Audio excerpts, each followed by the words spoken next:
Grazie per l'applauso benaugurante che ricambio a tutti i presenti, specialmente ai miei amici e consorti nel senso tecnico pensionati. Cercherò di rispettare i tempi. Devo ringraziare a nome del direttore del Dipartimento, il mio ex allievo, il professor Bosa, per la presenza di tutti voi in quest'aula. Quest'aula è stata aperta ai convegni da Gino Giugni e da me, che ero il suo braccio destro. Giugni aveva due braccia, ma l'altro non lo ricordo, e il suo braccio destro anche nella stesura dello Statuto dei lavoratori, della legge sui licenziamenti del 66 e così via, alcune leggine che in genere studiavamo 3 o 4 anni rispetto a cosiddetti Jobs Act che vengono elaborati in 10 giorni, rielaborando progetti televisivi. Questo per fare un confronto sul tipo di elaborazione di leggi, e la battuta è fatta apposta, non è a caso. Non solo, ma quest'aula è stata inaugurata da Giugni e da me, alla presenza del rettore, con un convegno con Trentin, Carniti e Benvenuti, che era un'espressione di un sindacato unitario a cui centro studi lavoravo io, e quindi mi sembrava opportuno richiamare la ragione per cui sto in piedi, per rispettare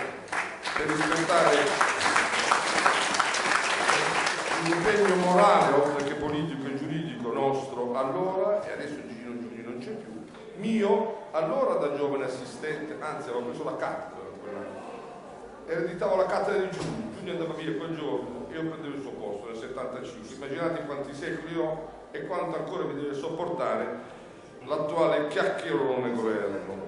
Sperando che mi sopporti tanto, entrerò subito in argomento, perché attualmente mi pare che i gufi siano da quella parte, perché il ballon d'essè lanciato sulla reversibilità delle pensioni, diciamocelo chiaro, è iettatorio. Addirittura avanti sera Domenico Proietti, che ringrazio per la presenza, anche per il riferimento a un convegno che abbiamo fatto insieme a luglio e per il lavoro che stiamo facendo ancora adesso insieme, che spero di fare con gli amici e compagni della UIL.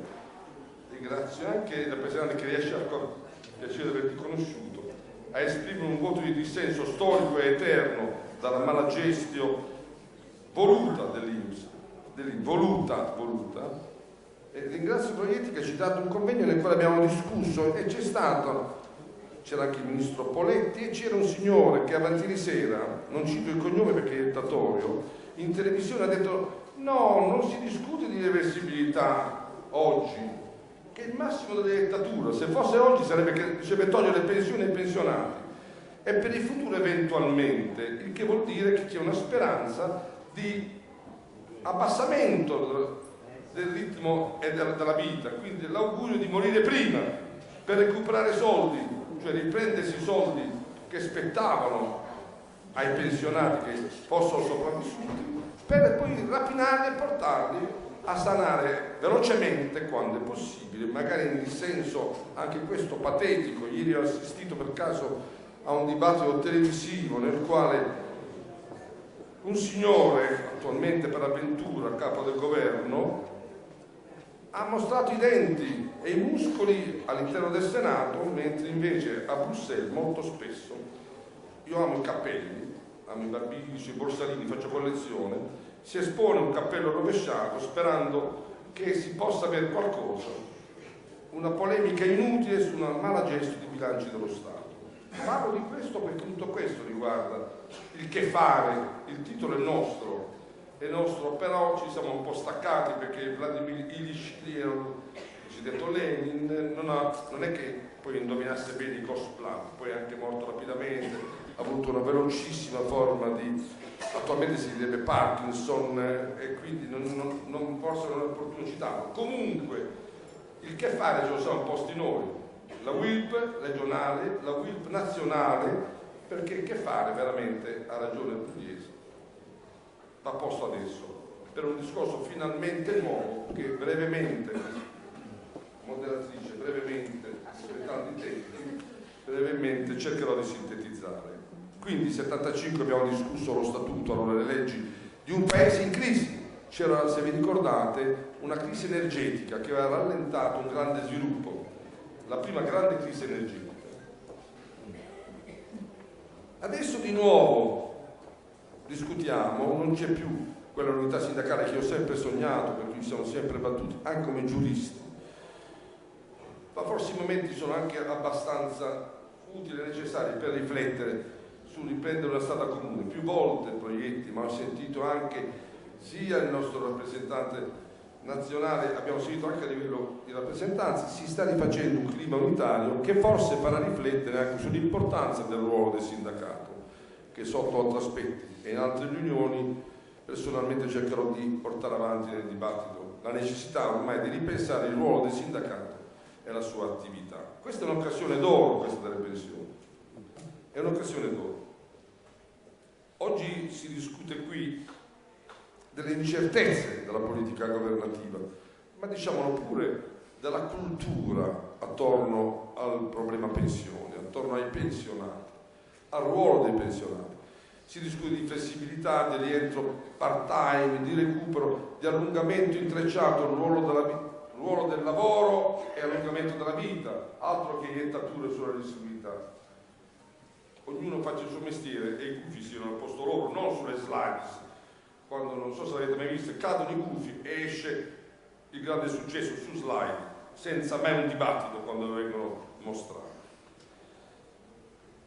Però, quando parliamo dobbiamo anche pensare, ponendoci obiettivi chiari. Io ho sentito con simpatia, non parlo bene di lui, siamo troppo amici, che Rocco Matarosso ci ha proposto i 12 temi, come le 12 tavole. Mosè ebbe le 12 tavole, Rocco Matarosso 12 problemi, ci ha posto questa mattina nella sua introduzione.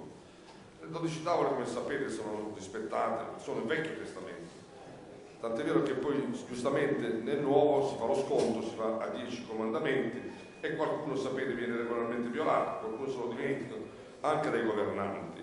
Pensate infatti alla coincidenza fra incriminati e difficoltà per mantenere e difendersi alla Columbia University, quando è stato chiesto se la percentuale dei deputati incriminati italiani sia molto più alta rispetto al resto dell'Europa, e il povero Presidente della Repubblica, una bravissima persona, almeno questo possiamo dire tutti quanti d'accordo, ha detto: non mi risulta, non ero molto informato sui numeri, ma la percentuale purtroppo è drammatica, di governanti e amministratori, Lombardia Docet, coinvolti in grandi drammi sociali. Bene, parliamo in concreto e andiamo subito al tema. Io credo che la discussione su questo tema fotografi il tracollo anche culturale del Paese.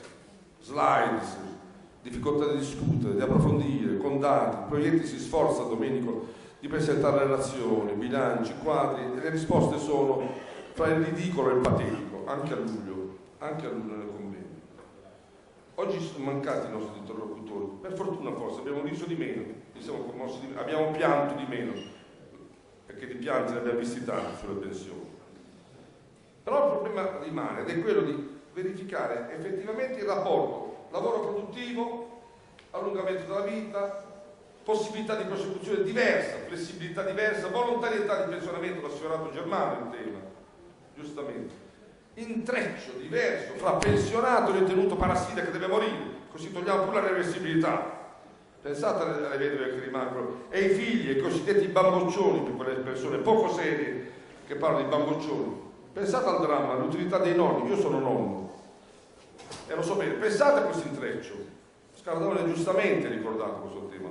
Ci ho fatto segno, ne dobbiamo riparlarne insieme se volete. Io ricordo che all'Inps, quando c'era un presidente discusso e discutibile, Biglia, mio amico, cominciava a lavorare seriamente, si è sciolto un gruppo di lavoro che stava attorno a lui, si è sciolto, morto Biglia e si è sciolto. Non so, ho visto dei consulenti, certe persone che mi lasciano allibito, che sono poi passate da ben altra sponda. Su questo tema, secondo me, è importante che la WILP giochi, caro, bellissima Romano, un ruolo determinante, non perché la WILP deve essere più importante o meno importante, perché l'allungamento della vita, la rilettura del ruolo, pensione, come fatto produttivo, la pensione, guardate, che è una componente essenziale nel ciclo scambio fra reddito, utilizzo del reddito, produzione, occupazione e quindi per uno sviluppo virtuoso del Paese. Le botte d'ingegno, 80 euro per la produzione, improvvisamente, avete visto cosa è successo a dicembre? 250.000 contratti, quello è una truffa sociale, non è un'occupazione. Chi se ne vanta o è malafede o è sciocco, scegliete voi. facciamo nomi e cognomi, non ha senso parlare di incremento occupazionale, caro Aldo Pugliese e caro direttore dell'Inps che rientra in questo momento, non ha senso parlare di incremento occupazionale, perché se a dicembre del 2015 improvvisamente ci sono 215.000 lavoratori nuovi, qualcosa non funziona, si è attinto alle pensioni, si è attinto a un bilancio con un giochetto delle tre carte. Dobbiamo parlare con serietà, ecco, noi come studiosi, in queste sedi, con voi come sindacato, la UILP nella UIL, tutti i sindacati dei pensionati delle confederazioni, e inchiodare le proprie responsabilità, coloro che ci vendono queste chiacchiere pre-elettorali. Il paese non può stare sempre, sapete cosa si dice all'estero? Io leggo, ve lo farò vedere subito mentre concludo. Costantemente la stampa estera sorridono di noi, dicendo siete poco affidabili. Perché questo giochetto viene fatto anche a Bruxelles, non ci vuole niente. Lo stesso Draghi è imbarazzato quando deve aprire i cordoni della borsa, perché sa che stiamo giocando più della Spagna, in concorrenza con la Grecia, che è nel disordine completo su questo recupero di soldi. Non ha nessun senso mescolare previdenza e assistenza, giustamente è stato ricordato.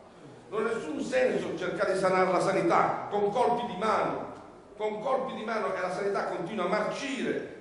È stato detto prima giustamente che è un gioco, l'ha detto Scardaoni, che va verso le pensioni private. La stessa cosa è per la sanità, si va verso la sanità privata, tutta l'operazione è la stessa. C'è una filosofia su cui vi sfido e vi invito, amici e compagni del sindacato, a inchiodare, a stendere per sempre, ad asfaltare di moda il keynesismo e il post-keynesismo, per un liberismo selvaggio che parte dalla Svizzera e viene poi nel cerchio virtuoso cosiddetto fiorentino ad affondare il nostro paese. Si resiste un po' in Germania, proprio la Germania resiste un po', ha dei dubbi sul keynesismo. La Francia resiste un po', l'Italia sembra bellamente il paese più liberale del mondo, più liberista del mondo, scavalcato perfino negli Stati Uniti, che come sapete stanno passando un momento critico, per cui a sorpresa, non lo voglio neanche dire, sembra che finalmente un socialista o un parasocialista possa essere candidato per la prima volta dopo Franklin Delano Roosevelt alla presidenza degli Stati Uniti, Sanders, in contrasto con la signora sempre buona per tutte le stagioni, di cui non cito i cognomi, nelle primarie americane. Allora, tornando alle pensioni, tornando anche qui dentro, c'è un tema da dover affrontare qui, nelle aule universitarie, negli studi. Bene ha fatto Germano a proporre alcuni temi. Con la UIL, intanto perché il sindacato recuperi un ruolo che gli viene sottratto progressivamente da questi neoliberisti governativi e non. Un ruolo di agente sociale che prende il posto di partiti sempre più, non posso neanche dire marginali, di quei fatti, hai ragione, Sigmund Bauman potrebbe fare un altro volume, partiti e liquidità totale, ma se esistono ancora i partiti, o invece lobby di potere, di prepotenza, di malaffare. E allora dobbiamo lavorare insieme e lavorare a un ruolo diverso dell'agente sociale, del sindacato, al ruolo dell'economia, non fare degli economisti, dei chiacchieroni televisivi per porta a porta, finestra a finestra, balcone a balcone, che si buttino giù da quei balconi. Dobbiamo vedere insieme dove investire, come recuperare il denaro, perché altrimenti giocare pensione sì, pensione no, ridurre 3 volte le sentenze, ha ragione bellissima, ma gli lascio subito la parola. La sentenza della Corte Costituzionale, guardate, è stato un boomerang, ha voglia di ricorrere ai giudici ordinari, poi torneremo ancora alla Corte Costituzionale, la seconda volta ci darà torto, guardate. Ve lo dico da ora, ha voglia vincere la Corte di Strasburgo, sapete che sono poco vincolanti quelle sentenze. Se non ci sbattono fuori con le sanzioni, con le centinaia di milioni di sanzioni che paghiamo, l'Italia paga multe perché non rispetta l'ambiente, perché non rispetta un sacco di cose. Finirà così anche per Strasburgo se dovessimo vincere. Non è che cambierà nulla, guardate. Dice, se non cambiamo noi i nostri ruoli, come studiosi, come sindacato, per un gioco diverso in cui le pensioni sono una componente virtuosa dell'economia, sono un volano. Io non devo stare a pensare che devo assistere i miei nipotini, e i miei nipotini non devono sperare che io crepi al più presto. Ne devo tenerli in casa, io li tengo con amore perché li voglio molto bene, ma non per mantenerli. La società così diventa malata e non è una società moderna, e non abbiamo un futuro. E il futuro ce lo dice Le Monde Diplomatique, per esempio, la rivista non certo, un tempo si dice comunista, no, è soltanto una rivista un po' internazionale, è una rivista italiana simile, quelle riviste che raccolgono gli scritti di tutto il mondo.